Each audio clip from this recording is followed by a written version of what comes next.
민주당이 방송장악 사업법을 기어이 본회의에 상정을 한다고 합니다.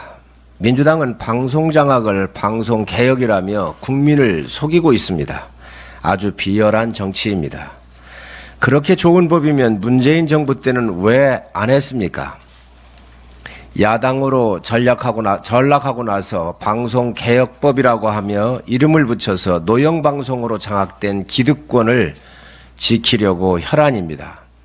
민주당은 공수처, 연동형 비례제도, 검수완박 등 이름만 그럴듯하게 붙여서 개혁 입법으로 포장을 해 국민을 속인 적이 한두 번이 아닙니다. 내로남불과 표리부동의 극치입니다.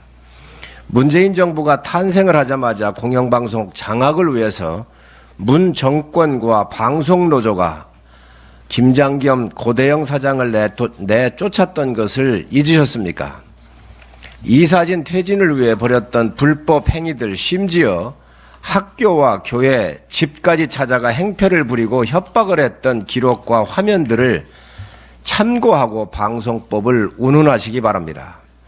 박찬대 원내대표는 되려 우리 당을 향해 국민을 상대로 협박을 하고 있다고 말을 했습니다.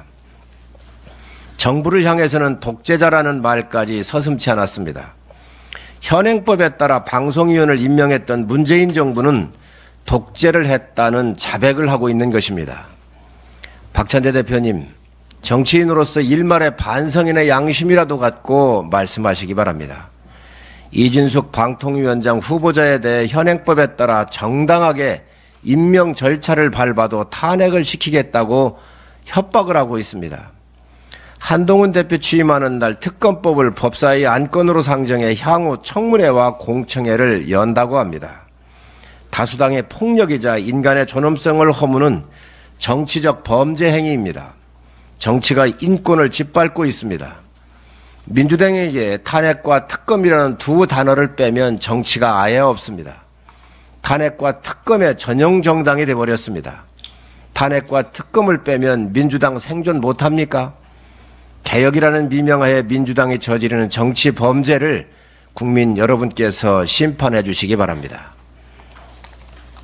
국민권익위가 이재명 대표 피습 사건 당시 119 응급의료 헬기로 이용한 것은 명백히 규정을 위반한 특혜라고 판단을 했습니다. 다수 국민의 상식과 눈높이에 맞는 판단입니다.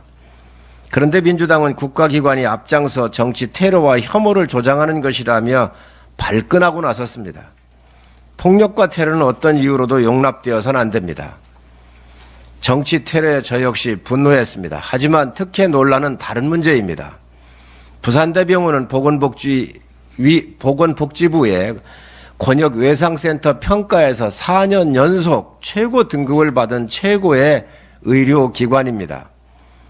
응급의료에 관한 법률 제11조에 따른 응급환자의 이송 조건에도 해당하지 않습니다. 이재명 대표가 부산대병원에서 응급처치를 받은 후 서울대병원으로 119 구급 헬기를 이용한 것도 일반 국민은 상상할 수 없는 특혜입니다. 지방의료 붕괴를 해결하겠다며 지역의사제를 통과시킨 민주당이 막상 지역의료를 외면하는 모습에 많은 국민들은, 특히 부산 시민들은 큰 실망감을 느꼈습니다.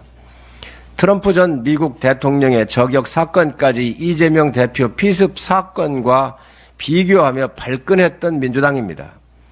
트럼프 전 대통령은 닥터 헬기가 아닌 차량을 탔고 2급 지역병원 외상센터에서 치료를 받고 퇴원을 했습니다. 이재명 대표처럼 헬기 타고 쇼하면서 국민 속이지 않았습니다.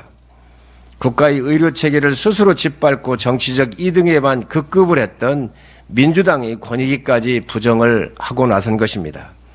이재명 대표의 닥터 헬기 특혜 쇼가 들통나는 것이 두렵긴 두려웠나 봅니다.